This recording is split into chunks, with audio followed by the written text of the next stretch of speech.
Welcome to another episode of the How to Adult with Travis Walker podcast. Make sure while you're listening to this episode to hit the share button so that all of us can learn how to adult.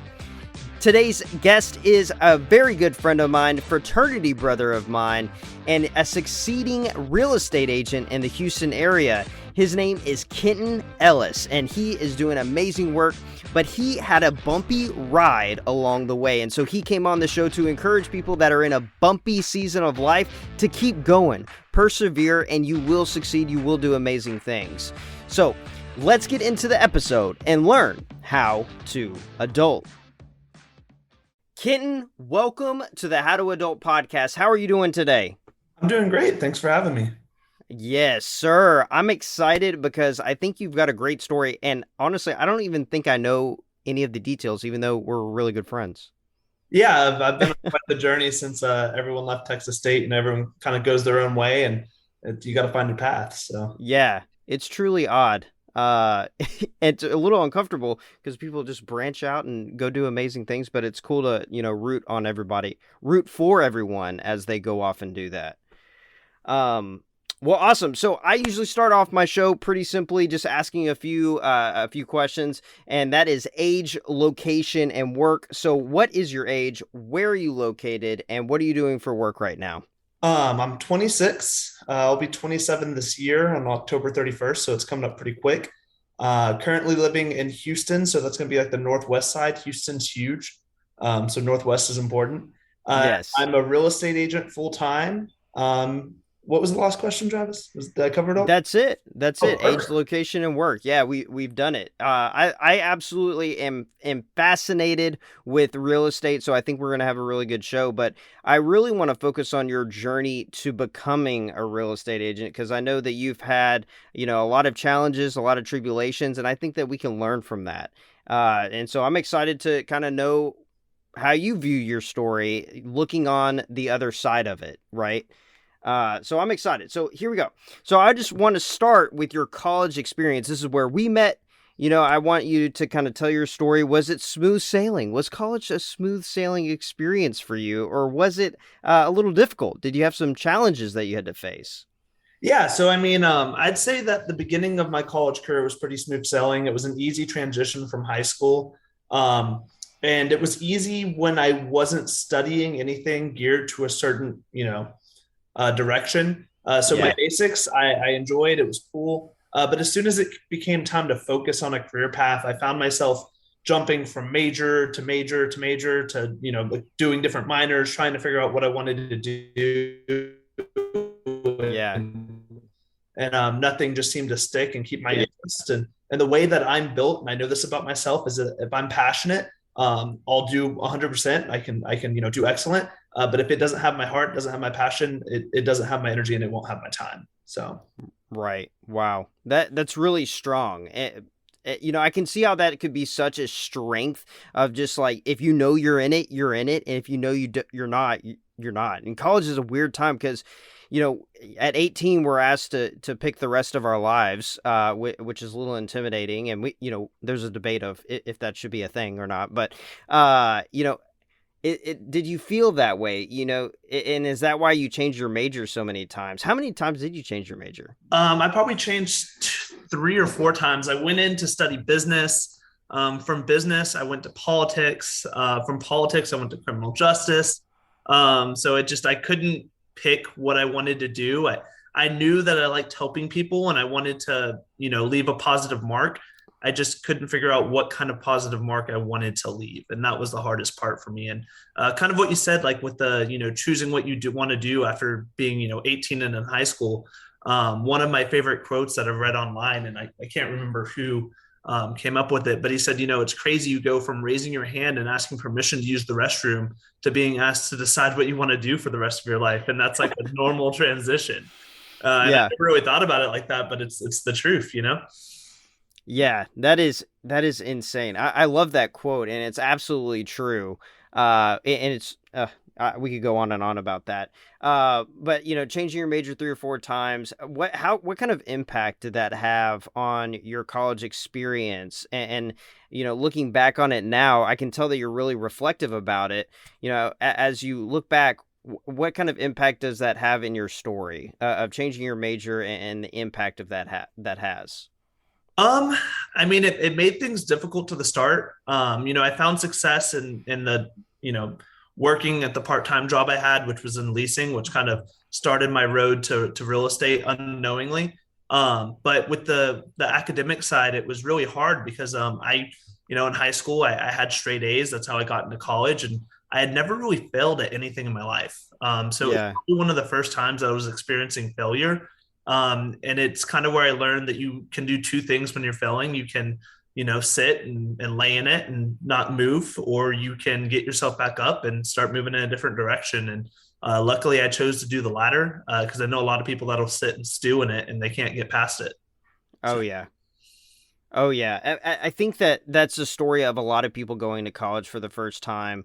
They are encountering failure for the first time because high school was easy for them, right? And so I think that that's a great message, right? How you deal with failure, I think, in my opinion, really defines you as a person because it's really showing your character as a human. And so you're dealing with failure for the very first time. What are some of the practical steps that you took to kind of go against failure? You said that you kind of turned the other direction and started moving in that direction. What does that look like? So the first step is to just kind of step back and acknowledge that it's happening and try to figure out why. And that was the hardest part for me. I was like, why am I not able to do this? I know I'm capable. I know I'm intelligent. But for some reason, I can't get myself to accomplish a goal. And that's when I realized that it was because I'm trying to do something that I'm not passionate about. And like I said, I work in passion. So if I'm passionate about it, 100% can complete it. But if I'm not, my focus and my energy is elsewhere. And what I noticed was that my passion for the classroom was not there because I wasn't interested in the subjects. Right. But on the flip side, with my part-time job at the retreat, if you guys are from San Marcos, you'll know we spent a lot of time at the pool there. Um, Yeah. I was one of the number one leasing agents in the building, and I was excellent at my job. I could sell the apartments. I understood the contracts. I enjoyed talking to parents about it, and it really just kind of got me going. And I like the marketing aspect, and kind of building those relationships. And from there, it probably took me about 8 years to realize that that was real estate knocking at my door. But yeah, that's kind of where I turned to was I poured my focus into my work. Yeah. Yeah. So this part-time job, I think everyone in our circle really noticed that this part-time job that you had was incredibly impactful. And on the other side of it, we know kind of the outcome of how impactful it was. And so you mentioned a few things that you were good at. So how do we as individuals kind of start noticing these green flags of I should be pursuing this instead of this? What are some of the things that you started noticing as you move in this real estate direction? I guess what made it easy for me to notice, and I don't know if everyone else will have this be a factor. But as I was working this job, what's meant to be a part-time job, all of a sudden, I was being offered full-time work opportunity. I was being offered opportunities to move up. I was being acknowledged for the work that I do, and being kind of set apart from my peers that also worked in the office. And don't get me wrong, I love all my retreat people. We were all good at Yeah. our jobs. I was being acknowledged as being, the cream of the crop. And so those made it very clear to me and, of what I wanted to do. And I'd say the hardest part for me was actually discussing it with my parents, because as you know, everyone's parents take a huge role. And it was tough for me to explain to my parents, like, hey, I want to pursue this instead. I know I'm in college right now and you guys want me to finish and get my degree, but I want to take a different life path. And that was a tough conversation to have. Um, Yeah. but once that conversation was done, I felt solid going forward with it. So Yeah. Yeah. So did you finish your degree at Texas State? I have an astounding 8 courses left. Okay. So I do plan to go back and finish. And now that I'm doing what I love, I think I might actually change what I was studying and go back and maybe study marketing or business to kind of add to what my field and what I can do. But I don't plan to go back and finish criminal justice, and that's what I left. Yeah. Yeah, that I think you're in a incredible position of strength at this point actually, because now you can go back and treat college as professional development rather than education to get into something, which I think is incredibly powerful. Is that how you're viewing it? Yeah, that's kind of how I see it. Is it's adding to my business, and as a real estate agent, you own your business. It's yours. It's like a child, and so I want to be the best parent for my business that I can be. And I know eventually, going back and finishing and getting a business degree or something in marketing would be beneficial for my child. Um, and then the other thing that blessing and a curse during COVID. Most things are online now. So where a couple of years ago I couldn't have finished at Texas State unless I wanted to go back and be on campus and live in San Marcos, which I don't want to do. Now Yeah. I have the ability to do that online if I choose to do so. So That's incredible. I absolutely love that. That's incredibly convenient. It's a lot. I'm going for my MBA right now, and how I treat the MBA is professional development because right now I'm running businesses for schools, and so everything that they're teaching me, like I'm doing, and so I'm really treating it like a professional development, which I think is incredibly powerful. So I love that you're kind of having the same approach. Um, we went on a tangent. So let's see. So you've got all these challenges. You've worked through your challenges. Did you feel in your college experience, kind of jumping back to that? Did you feel confused at any point? And going through that confusion, what how did you feel in that moment? As you're trying to find the major for you, you're trying to find the path for you. You didn't even know that it was going to be outside the university setting. How did you deal with that confusion? I mean, honestly, it was scary. It's not a fun time. You're just kind of flying by for me at least. I was kind of flying by the seat of my pants, and I was watching my friends, take on, internships and kind of branch out. And they're very passionate about what they're doing. And when asked, I would put on a front. I was like, oh yeah, I'm really passionate about what I'm studying. Like, this has been a great course, and I really like it. In the back of my head, I'm like, well, I mean, it was an interesting course, but am I really passionate about it? Do I want to do an internship? Do I want to keep going in this direction? But life is kind of like a river, and there's not really any stopping it. So you kind of steer, and so you just start steering in the way that you're meant to go. If you Right. try to stop yourself, you're just going against the current, and you're not going to get anywhere. Yeah, absolutely. As bobcats, we know all about rivers and currents. A few times you've mentioned something I think is really important, which is, external factors, right? You mentioned, friends going through their path and how that impacts us as individuals. And then you also mentioned your parents as well. How do you suggest dealing with external factors? Because they impact us whether we like it or not, whether we want them to or not. And so how did you approach those conversations that obviously were difficult? I mean, with friends, that was tough because it's hard. With my closer friends, I guess it was easier. But with when you're in college, you have a close knit group of friends, and you have a broad set of friends, and then you have people that you kind of know, and then you have orientees if you were in orientation. So your scope of people is huge. So I mean, with my closer friends, it was easier to kind of give them what I was going through and ask for advice, and they were able to help. But with like the broader friends, I put up a front, and I don't acknowledge, or I don't give advice that people do so, because Yeah. it took a lot of work and it was a lot of effort poured into that, into putting up a front like I was okay and everything was going fine. With your parents, everyone's relationship with their parents is different, but for me, I found that honesty was key. And so I feel like if a lot of people took the time to explain to their parents and gave them an honest explanation of that they're lost or they're confused or not happy, you'd be surprised with the response you get. Because initially your parents' first thought, and this was my mother's first thought, was, well, the reason he's not doing well is because he's drinking his life away in college, or he's Mm, partying too much, or he's not focusing, or he's doing this, that, and the other. But if you explain it's like an internal battle, they might be more willing to listen to you and maybe even be able to give you some advice. So right. Right. So did you end up getting advice from these external groups, you or friends or parent? Yeah, for my mother, she said, I need to do what makes me happy, and happiness comes first. And so when I can figure that out, everything else will kind of shift into place. And so that's kind of where my focus turned was, what makes me happy, and stop trying to think about, the fact that I have to get a degree, or I'm not going to be successful in life if I don't. And the other factor was, monetary thinking. So I kept having this thought of like, oh, if I don't graduate with a degree, I can't make any money. And that was, a huge pressure. And it took a lot to realize that, that's not always the case. Right. Right. I absolutely agree. A piece of paper doesn't define you as a person, and it also doesn't define the amount of money that you're going to make. So, we can burst that bubble real quick.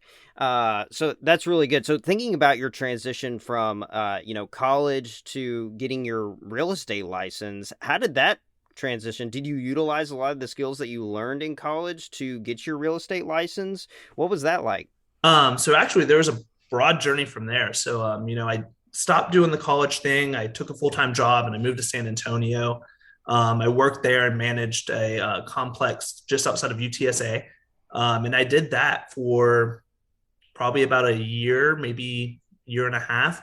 And I got a call from my supervisor at the time, my boss's boss, and he said, "Hey, there's a property out in Arizona. It's not successful. We need someone to go pump some life into there, and we'd like to send you out to Arizona to do it. And you're going to be Wow. the general manager of this property.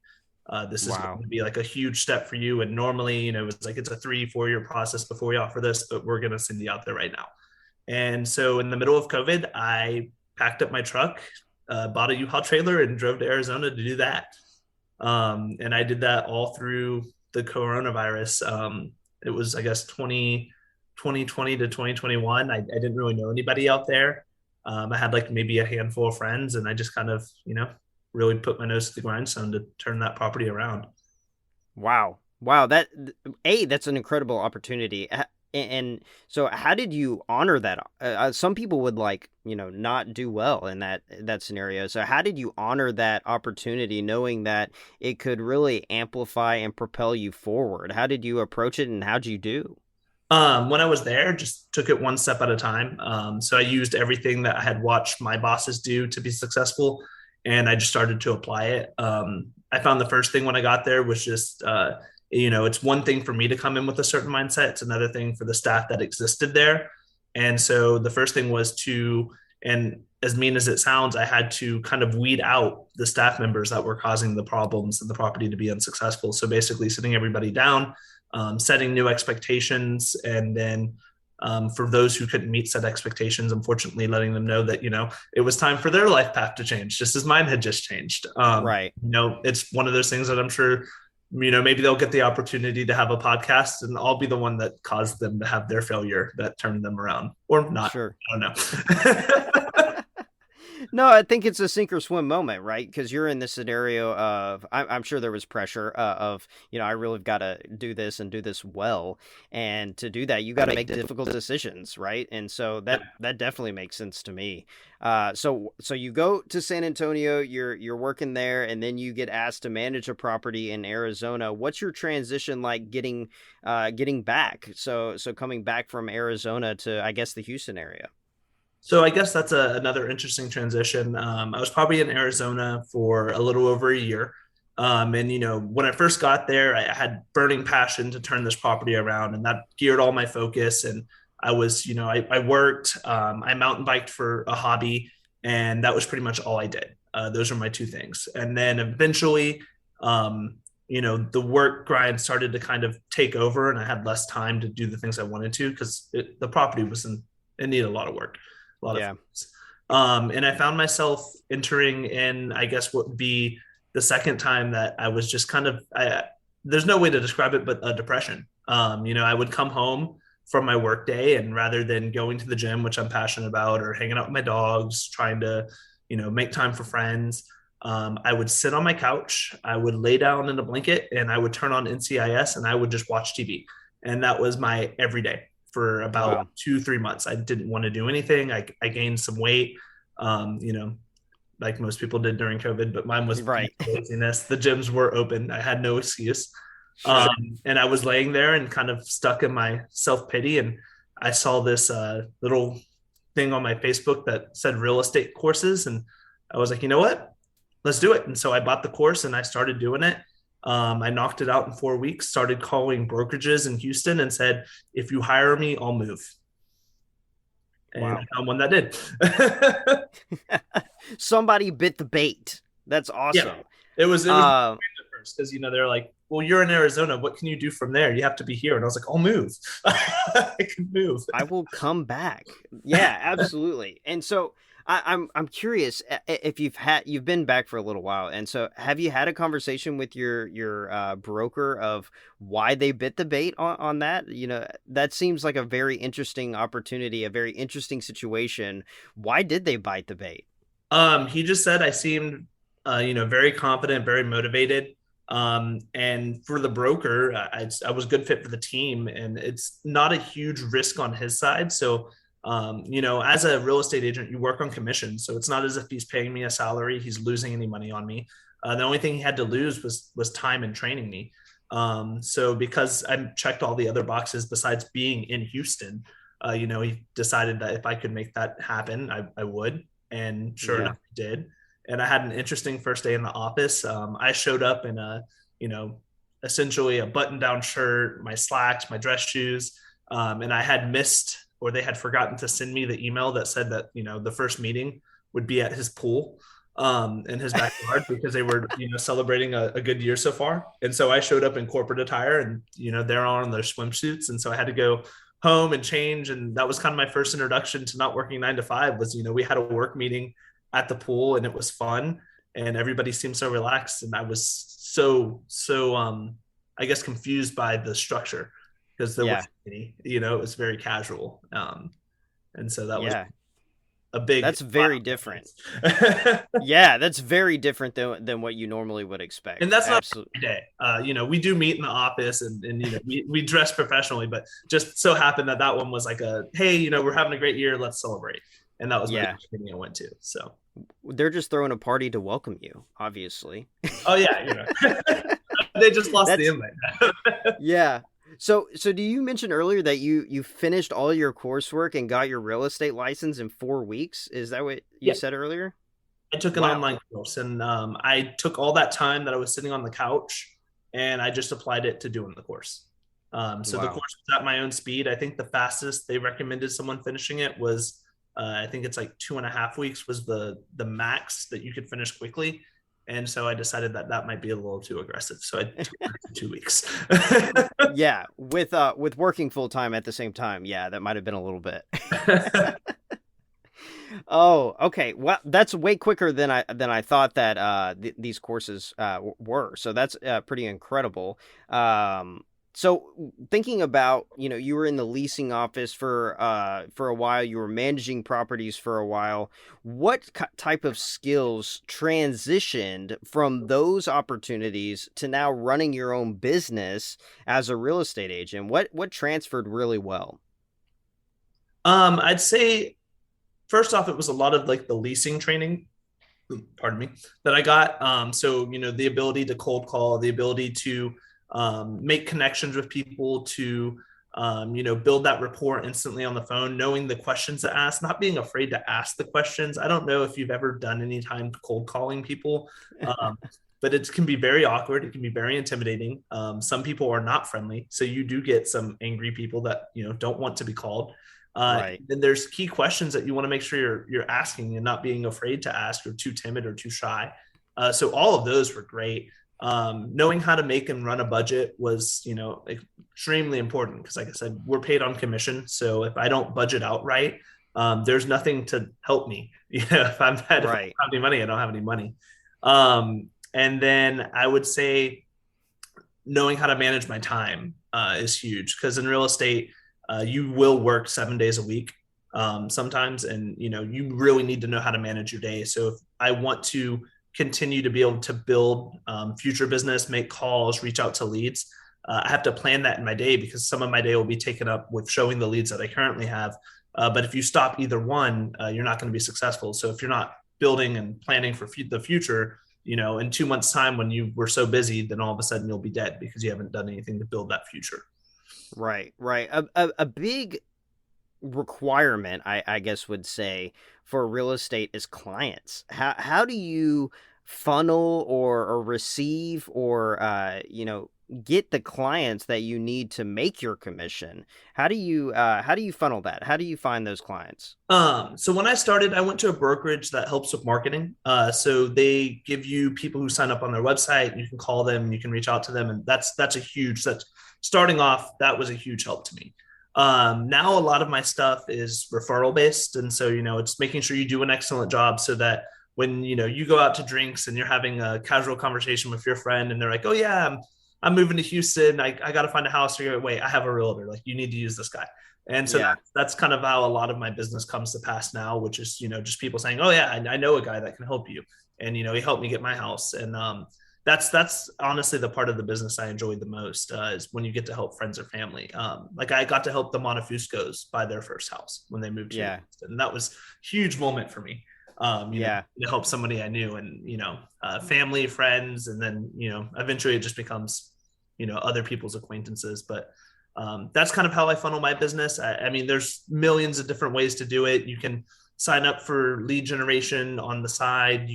I have a website that I built, so I get a few leads from there every now and again. But yeah, there's no one way to do it. It's just yeah. what works best for you.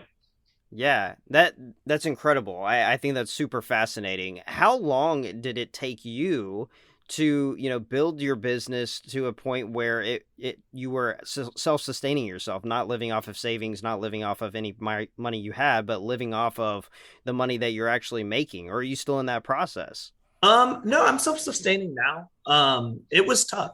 So when I first moved here, because I was so eager to change my career, I had savings, but obviously with moving and those expenses, it drained pretty quick.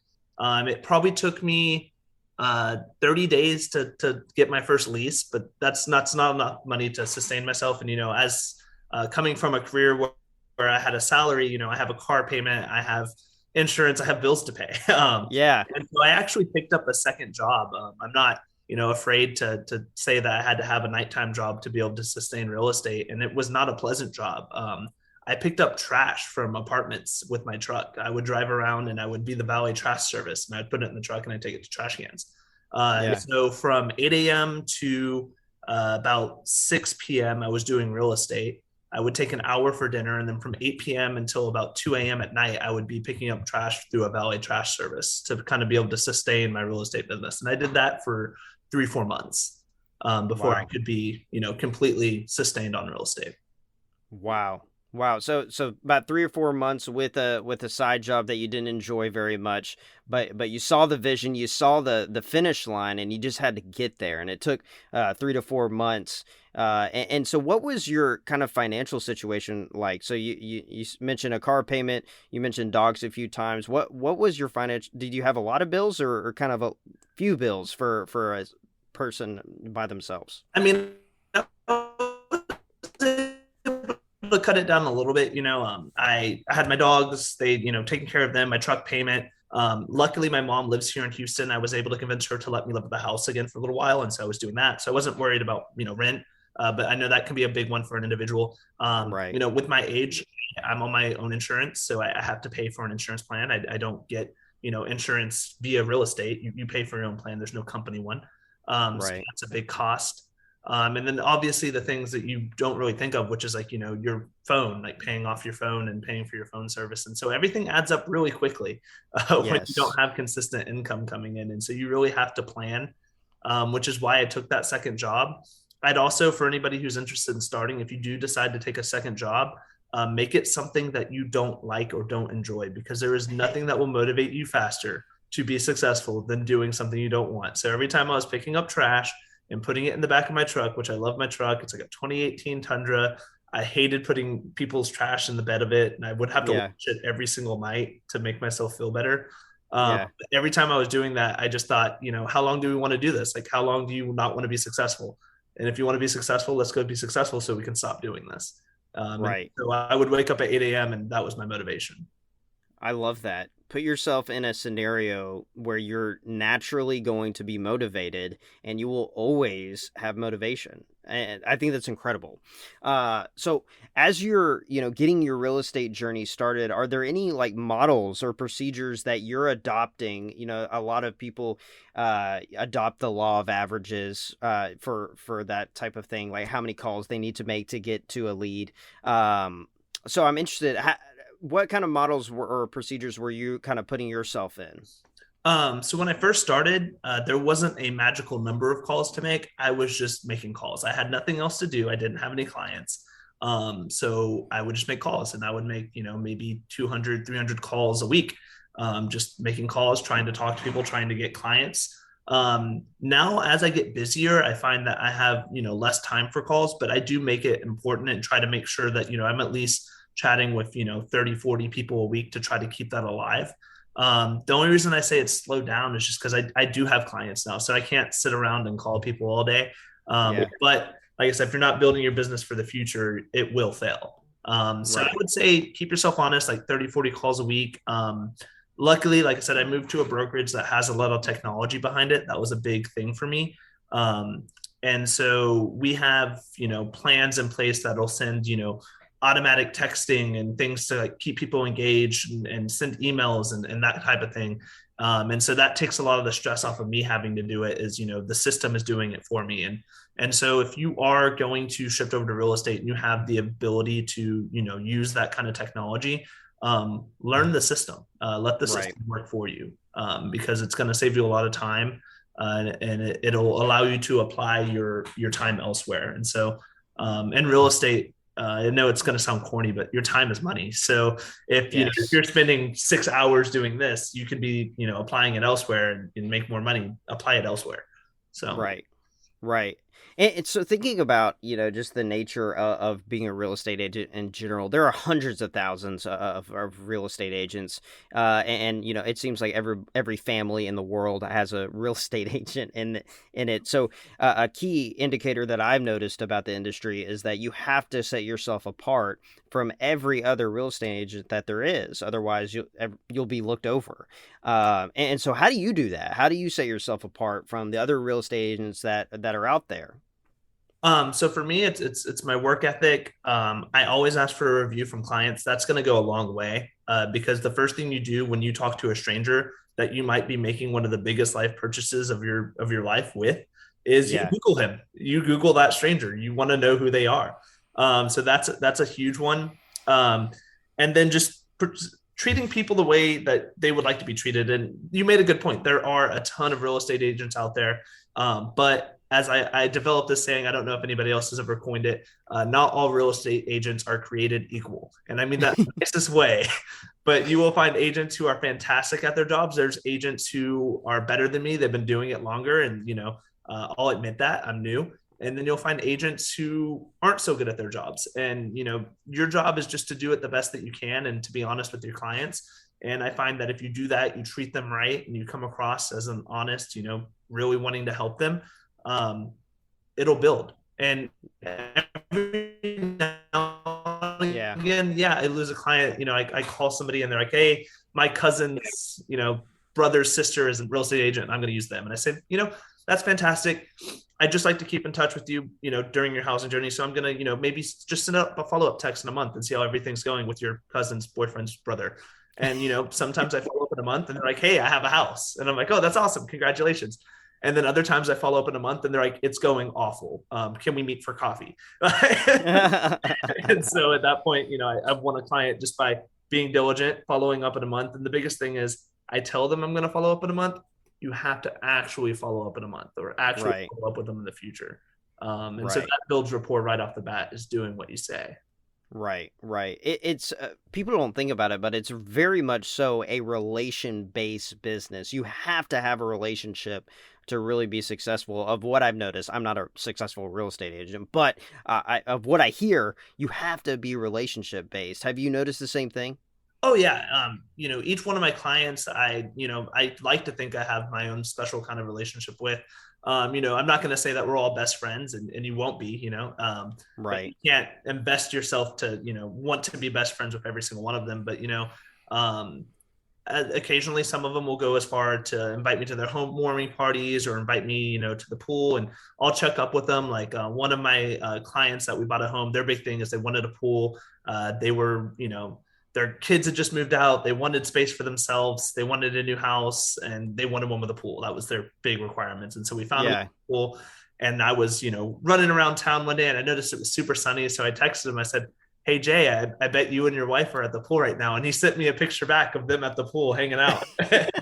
And he was like, "You should come to the pool too." And so, sure enough, like later on, I went and I visited and we swam in their pool and we hung out. And, that's kind of our friendly relationship that we have now.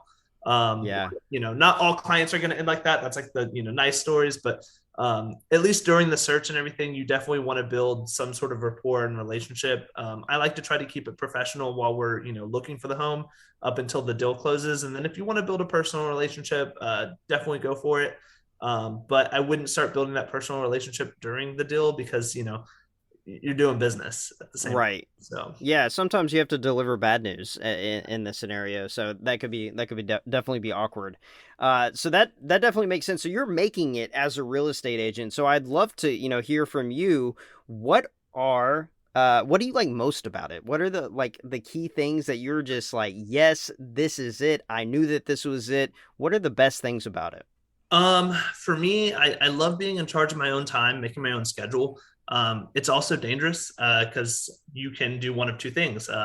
You can overcommit yourself and drive yourself into the ground, or you can undercommit yourself and be lazy all day. And people kind Yeah. of fall in through all bits of the spectrum. But if you can find like a solid middle ground, not working a 9 to 5 and being in charge of your own time can be beautiful. Um, I'd say that, and this is going to be a weird one that most people would disagree with. I like the fact that there is no safety net, and I think that's just kind of my personality, my passion. So I know that if I decide to be lazy, if I decide to stop working, there's nothing that's going to catch me. There's no salary that sits behind me that can be like, oh, Kenton decided to be a bad worker for a week, but we're still going to pay him. That's Yeah. not the case in my field. So there is no other option but to do the work, but to be successful if I want to be successful. And so Yeah. I think with my personality, I need a driving force like that behind me, that kind of fire to keep me moving in the right direction. Right, right. I think the thing that is most fascinating to me about being a real estate agent is that there's really unlimited earning potential. But the flip side of that is that there's unlimited not earning potential as Oh well. yeah, most definitely. The Wi- sky's the limit, but the ground can be hard. It can be pretty hard, right? Exactly. So we've kind of talked about the flip side of the best things, but I'll go ahead and still ask the question of what are some of the biggest challenges that you face being a full-time real estate agent now and making it. So what are the biggest challenges? I guess like it would kind of be on the flip side. So I do find myself on those weeks that I overcommit. My relationship with my girlfriend, or if I'm trying to be at a family function or something like that. I'm that guy that his phone's going off, or I got to go pull myself in the corner. I got to bust out my laptop. My friends know me for bringing my book bag and busting out the laptop in the middle of us hanging out and start working, and they get mad at me for it, and so that does weigh sometimes. I feel bad.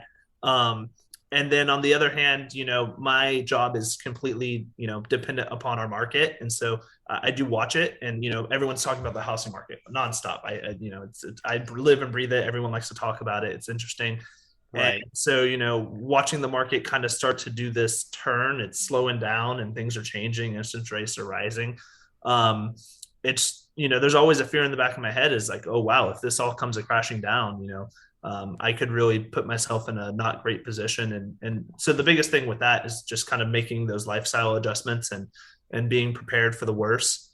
But that is something I guess a lot of real estate agents probably have in the back of their mind, if it comes crashing down hard, we could find ourselves out of work for a little bit. Um, Right. so Yeah. So how do you prepare for that? Do you prepare for that? Knowing that, it's not real, consistent. How do you prepare for a potential inconsistency? So my plan is, obviously I don't want to do another career. If I had to, I would shift back to what I was doing, which is managing property. People always have to live somewhere. I wouldn't put real estate on pause. I would simply just do it, as more of a side job. I'd do it on my weekends. It'd probably take up the better half of my evenings. And I'd kind of go back to that working two job scenario. And Yeah. I've done it once, so I know I can do it again. But I mean, that's really all you can do. Make sure you're not, you can make a lot of money in real estate. Don't spend it all. Save some. Save some and be ready for that rainy day. And when, if things slow down, and also just adjusting, the way you treat the market. So, the offers that I would advise my clients to make now aren't the same offers that I was advising them to make, 2-3 months ago. The market's different. Right. It's always changing. You have to change with it. You can't just, peg yourself in the ground and say, this is what it is. It's always going to be like this. So Yeah. I kind of, flow with the ride. Right. Right.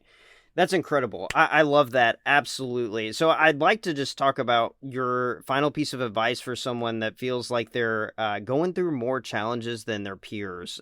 You've had a bumpy ride, but you've made it. And so what's that final piece of advice for somebody that's going right now through, a bumpy ride? Um, I would say one, don't give up. There's always the other side of things. It's always going to settle out. Don't do it alone. I did a lot of mine alone, and I wish I had been more open to asking friends for advice or reaching out for help. And you'd be surprised that if you do reach out to your friends for help, they want to help you. They want to see you be successful. I love watching my friends be successful. I like looking through Instagram and seeing people start families, get married. I saw your podcast start. It was like, that's awesome. Travis has built Yeah. and I just like people, watching people grow. And so if you're not growing, I'm sure that your friends want to watch you grow. So I would say biggest piece of advice, reach out to somebody. Don't do it alone. We're not alone in this world for a reason. And so, have them help you. Yeah, I love that. I love that. And I totally agree. I love watching people be successful. It's like amazing. And it's also very motivating. Like you want to be doing things too, right? Well, that's incredible. So for those listeners that are out there and they want to learn more about your journey, they want to learn more about you, they want to buy a house from you, where should they go? Where should they go find you? So they can Google Cypher Real Estate. They'll find me there. They can also Google Ellis Estates Realty. That's my own website. They can find me there. You can find me on Instagram, Facebook, really anywhere that I can put my business card. I will. I put it in people's Christmas trees, bathrooms. I leave it at restaurants. So I mean, I'm out there at this point. I've put my name out there as many platforms as I can. So Yeah, that's incredible. Well, go find Kenton on all the platforms or go to a restaurant and find his card. But you might just want to Google. You also go follow the podcast at Huddle Adult TW on Facebook and Instagram. We are going to continue to learn how to adult together.